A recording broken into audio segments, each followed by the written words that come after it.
Now, today is World Day Against Trafficking in Persons, and this year's theme, Trapped Behind the Scam, highlights how traffickers are using fake job offers, social media, and online scams to exploit victims. It's getting so advanced, and human trafficking can happen anywhere, even here in the DMV. Joining us this morning is Erica Reed with the U.S. Department of Homeland Security's Center for Countering Human Trafficking. Good morning. Thank you for joining us. Good morning. Thank you for having us. So Wisdom just mentioned it. This year's theme is Trapped Behind the Scam. What does that mean, and why is it so relevant?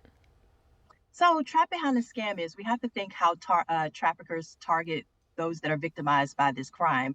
And of course, we think about economic instability as one of the vulnerabilities of those that are victimized by the crime. So they could seek different job offers, either through flyers or through family members, friends, and even also through social media. And from there, we know that it could be a possible case of either debt bondage, violence, and even psychological manipulation that could help continue this trafficking case. Now, this is different because many people picture human trafficking as kidnapping or people being smuggled across the border. What are some of the biggest misconceptions about trafficking in general?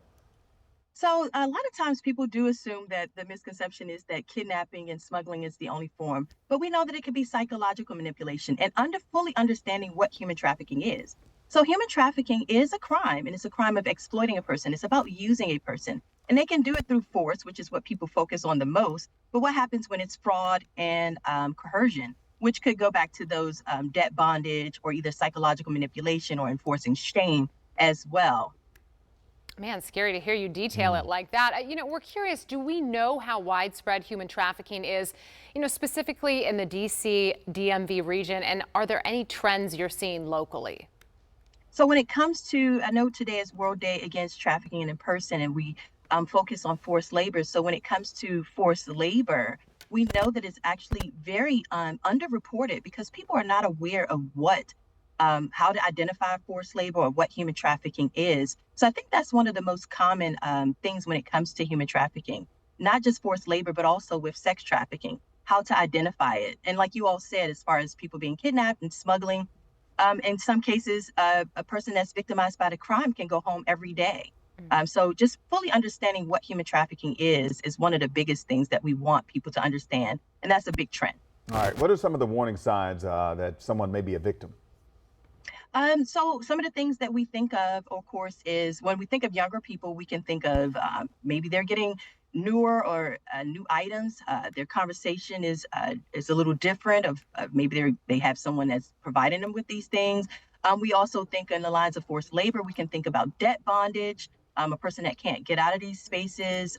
Are they living in the space that they're working? Is it in deplorable conditions?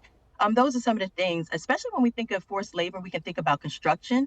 Do they have hard hats? Are they someone speaking for them? In many cases, does somebody have their ID or even their passport or visa? Those are some of the things that people can look out for. Also inappropriately dressed in any cases as well. Okay. As we begin to wrap up our interview, what advice do you have for parents to help protect their children from things like online recruitment and exploitation?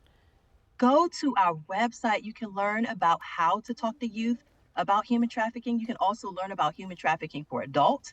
So please go to bluecampaign.gov to learn more about human trafficking, and then also how to report it if you ever come across a possible case of human trafficking as well. All right. Erica Reed with the U.S. Department of Homeland Security's Center for Countering Human Trafficking. Thank you for joining us and raising awareness on this issue. Thank you for having me.